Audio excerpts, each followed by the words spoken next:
gentlemen, welcome to Popeyes.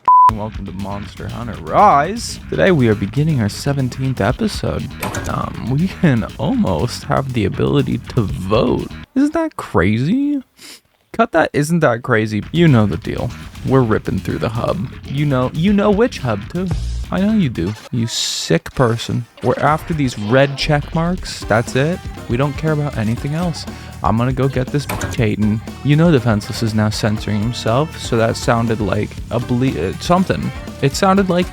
This coffee is delicious this morning. Alright, Bishaten. Where are... Oh, look at that! He's right next to a camp. That'd be hell on earth. To go through, like, this or world, no camps. That's the challenge, just no camps. I don't know why you would want to do that to yourself. Where is... Oh, there he is. Hey, buddy. Hey, friend. I'm gonna go blue.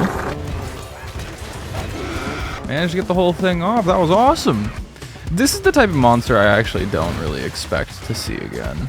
He's a very odd type of monster that it's just like, I don't necessarily think he's anyone's, like, top tier monster. Like, oh, we gotta get Bishaten back. I need me some Bishaten. He just feels like a very odd monster. One that's very probably unique to this game.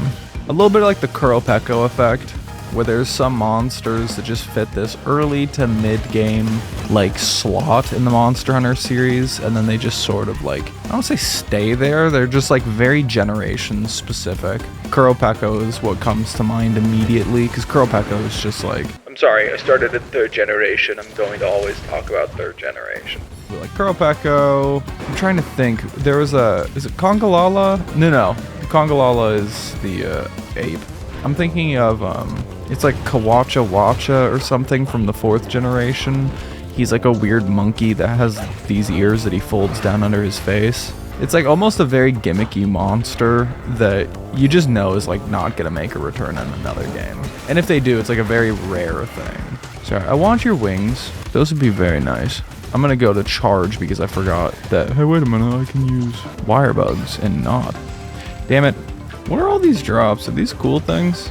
Now, someone commented on last week's episode that the Diablos and Tigrex armor combined can be mixed to create a pretty good hammer set. I do think that's true. I looked into it and I didn't have enough materials to make, I think, any of the Diablos. I did have enough for the Tigrex. But at the end of the day, it just seemed like it was sort of nominal. I mean, right now in low rank especially, you really don't need to build builds for your weapons. You can certainly go after a skill or two if they help, but I was like, nah. And now the reason why I bring it up is because there is a freaking cool skill called, I think it's called like bludgeoning, which specifically would work well for hammer. It would work well for us now because it would give you a damage boost when you lose sharpness and go into yellow. And I was like, that's such an interesting skill. I'm surprised that hasn't been in a game. Well, it might have been in a game. I'm just not aware of it until I saw it today, or the other day, whenever I did it. Look, I'm not good with times. You knew this. I'm not good with times, not good at Monster Hunter. I'm pretty mid, to be honest with you. I'm just, I guess, funny? I don't fucking know. Now, Bishaten, what's the matter, little... God, he does look like he looks like a Harry Potter reject. Like, J.K. Rowling dreamed him up and was like, replace him with the Gryffindor, or whatever that bird is, the buckbeak thing that gets executed, you know, militaristically. They get a squad of wizards out there that just gun him down in the street. Editing Defenseless put a picture of Harry Potter lovingly being on top of it as it flies and glides over the water. That thing. That everyone's like, I love that thing. And then it gets executed brutally. I thought it gets executed. Does it get executed or do they set it free? I know, bro. Harry Potter's wild. They're out there in that universe doing Free Willy one fucking movie, and the next movie it's like a murder mystery, and you're just sat there like, huh? Did I just see a rat man turn into like a werewolf or some shit? It was wild. Honestly, I do not know a fucking thing that happened in those movies. I've seen them. I have seen them all. That is a thing that I did when I was a kid. I had watched all the Harry Potter movies. I don't think I'd ever be able to tell you how in God's name or what happens in any of them. I know Harry kills a bald man for having alopecia. Like, I know that he commits a hate crime on camera. That's a thing that definitely happens. Uh-oh. He's gonna flash. Blocked it, you little piece of shit. Oh yeah, not so funny now. That was a fast move. Did I break your back claw? Did I break your tail claw? Seriously? Can you not create space? Oh god. I'm gonna enjoy this. That was a good one. Come on now. I'm gonna try to do this to get up closer to him.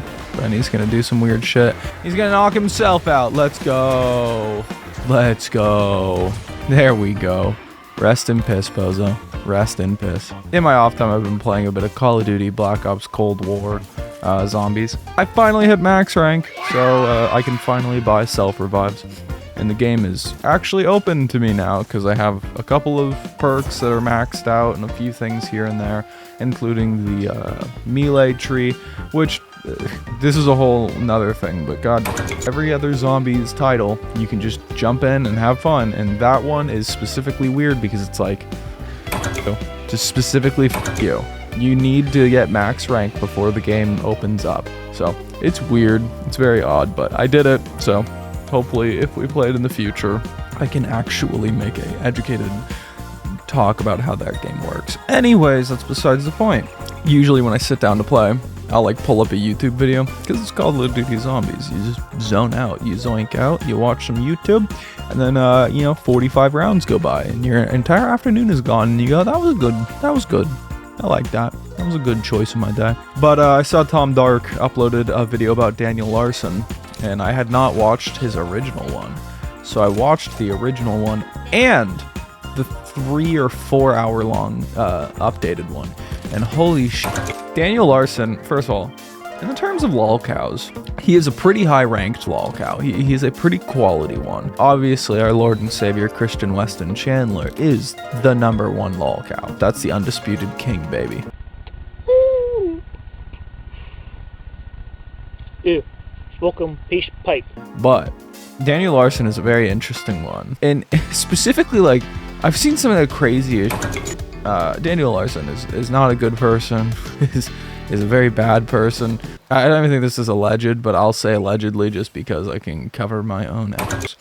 Allegedly, when a few of his managers like got a hold of his like Instagram, they just screen recorded themselves going to the liked photos in his Instagram, and it was all children, like all little girls.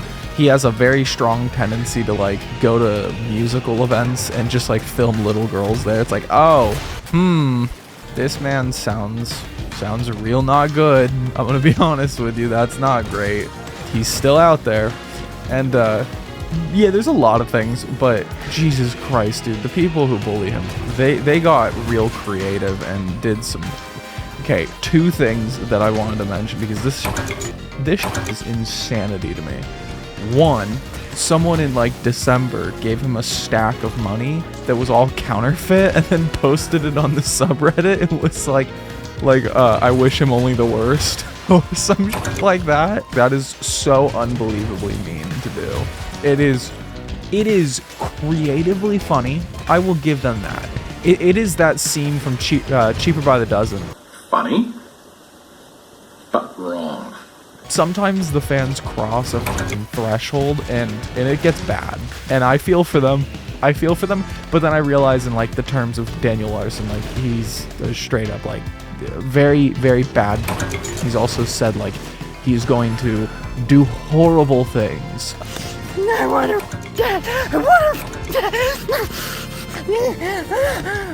I really have no empathy, but at the same point I'm like, damn, that is rough.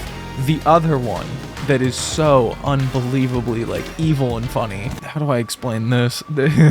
Daniel Larson has like a Spotify account, but his management is just not giving him money. And he always accuses them like, oh, yeah, Bob owes me money, they owe me money.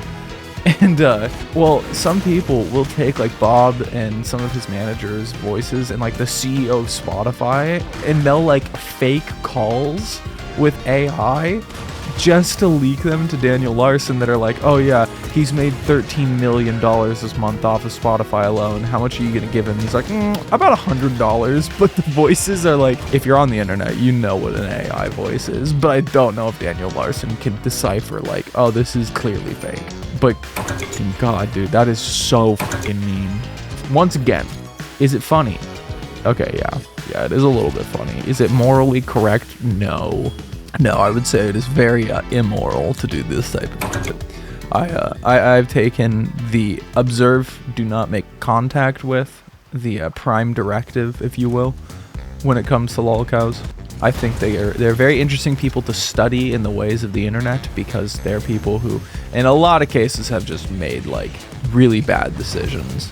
Well, in the case of Chris Chan, it's like, does he have the ability to like stop himself? Maybe not. Like, they've been on it for so long. Daniel Larson, when they take away his phone, he acts as if he acts as if it's a need, not a want. So it's like crazy when he loses his phone. Actually, as a matter of fact, I think there's some like support that is in place, but the only reason why it fell through is because he refused to give up his phone. So it's a very, very interesting psychological like stuff. And I know that part of what makes lolcows interesting is that like most people assume, oh, there's going to be a documentary about this person eventually. I mean, I'm waiting for like the mainstream to really understand about Chris Chan. Like, that's an incredible documentary, but it's also going to be like an 18-part documentary. I mean, hell, Chris Chan's documented, I mean, up until when he was a kid, right? I mean, from my knowledge, he was documenting himself like when he won that like Sonic thing, that he leaked that information about himself. Of course, he didn't know he was leaking it, but you know, that's Christian Weston Chandler for you. Royal Ludroth, are you losing this fight with an Azuros? Baby girl, you need to fix that shit. Get him. Get him, girl. I don't know, I think that's enough about lolcows in general. Oh, is someone limping? Maybe I should invest in like traps and shit so I can capture. It's heading back over in this direction, so there's no reason for me to chase and run alongside it. How you guys doing, Mayor and Sheriff? You looking very spiffy in your Magnum Alo armor. Oh, of course, the Azuros went this way. The Royal Ludroth went not this way. Is there a secret behind the waterfall? The secret is that you cannot climb it. It's too slippery. What a secret. There should be like a giant pit, right? There it is. Oh, look at her. She all sleepy. Well, maybe we can do that big off move. I'm gonna stand way the back because I know in the past I fucked this up because I've been too close. God. And then that's too far away. So do you just take the hit on the first swing? Motherfucker. Oh, I didn't even check my recording status. Whoopsies. We're good. I just checked it. We're lit. I had a problem on, I think it was Friday's episode, where it recorded the entire thing and it only recorded the gameplay, no Defenseless. So I had to open up the Defenseless program. I had to essentially plug in the recording to him so that I could recreate him. It was a very weird process. I was kind of proud that I made it work. I eat a nullberry. Oh, I'm just gonna go for this. Well, that did a decent amount of damage. Royal Ludroth, I have been fighting you since Monster Hunter Tri. You have no shot. I fought you in this swamp numerous times. I'm sorry, girl. It's just not your time. Now give me your sweet and delectable sponges. I need them to do dishes tonight, you f***. Should I get more coffee? I kind of feel like more coffee, and I'm running low. Oh, we're only 19 minutes in. We got another 10 minutes. I'm not able to do it fine. I got my creatine monohydrate gallon drum thing sitting right next to me. All pretty and shit. Come here, green bug. Get in my system. Who just screamed? Hello? Oh, come here, gal. She like peeked behind the corner, screamed because she saw me, and then ran away. That's my girl, Rathian. You know what? Rathian might be unlocked. What a pleasant hunt that would be. You know, if Rathian's available, I'll go beat her. I'll go take her whole. Schmungus. Did he just say go? Oh! Hit that drum, kiddies. Do. Stronghold, urgent quest. Oh, they want me to do one of those. Who cares? I'm here for the check marks, baby. Look at that. Yes. Yes, baby girl. I'm gonna go fill up my coffee. Private eyes are watching you. They see your every move. Oh, look at her. Someone's very nice and they're right next to the camp. That is beautiful. Rathian. Oh, let me mind this. Where are you, baby girl? Baby girl, there you are. Wow, look at you. You have more health. We get to talk this time. Oh, you're gonna swingy swing. That's okay. I'm gonna go blue, because blue is good. What's up? Oh, look at that. That's a tail swipe, or a tail cartwheel spin. And sometimes in high rank, you get an ability to do 2 of them back to back, and that's quite annoying for new players. Me, I've probably killed somewhere in the realm of 500 Rathian. I'd say it's probably conservative. That's probably about right, though. Hey, that was real cute for a second there. How did you knock me out? Oh, whatever. I didn't get poisoned, so I'm kind of cool with it. Hey, Schmungus, sweetheart, you should probably get your shit together because this Rathian could flip a bitch and get ya. Damn. Nice. That was the armor that got him, right? Or her, my bad. There we go. That's the KO I've been toying for. Coming this way. What are you up to? This is a particularly slippery Rathian. I can't quite put my finger on it, but no. Are you gonna be a doll and come down here? Yes, you are. This one actually wants to scrap. Sounds good. I like when they have a little bit more meat on their bones when they can actually fight me. I mean, you're just gonna give this one to me. That's kind of weird. Oh, is someone exhausted? I'm kind of toying for that back break. Hey, you do have a good ability at juggling. I will give you that. Especially in this game. Because you can get juggled pretty easily if you use that wire bug evade to get out of her, like, attacks. But if you're not careful, she will bring you right back into them and tear through your wire bugs. Like, fuck you. There's both wings. Oh, no, that's back. Good, I was fishing for that back. Yep. Yep. Alright, into the cave. We're gonna launch you into walls. It's gonna be fun. Wow, that was a knockout. That's crazy. I'm really surprised that other wing has not broken yet. That feels like it's hanging on by just a thread. I'll come right back. I'll go right back into you, girl. Come on. Best girl in Monster Hunter Rise, Hinota, or whatever the fuck her name is. False. It's Rathian. Roll credits. I find in low rank, the safest time to be around her in the air is right after a cartwheel. Man, I have beaten the hell out of that wing. Yeah, there's the poisoning. Guys should be immune to fucking Rathian poisoning for how many I've killed. Just for the rest of my life, I should have a fucking veteran's pass. There's that fall down. Is that wing low? No, but for some reason I did that move, which I feel like did butter shit. Did just nothing. God, I hate that slide move. Stop sliding, Schmungus. Jesus Christ. I've always felt like, even in the split second that I tried Hammer back in World, I never understood why people did that Sonic spin. They're like, yeah, you need to do the Sonic spin. Oh, okay, well, that's Rathian. And I think that's gonna do it for today's episode. I gotta go lift with my boy Nick. He'll be here in about 10 minutes. So, I'd like to say, have a great rest of your day. It's Tuesday, and call your mother, tell her you love her. Bye.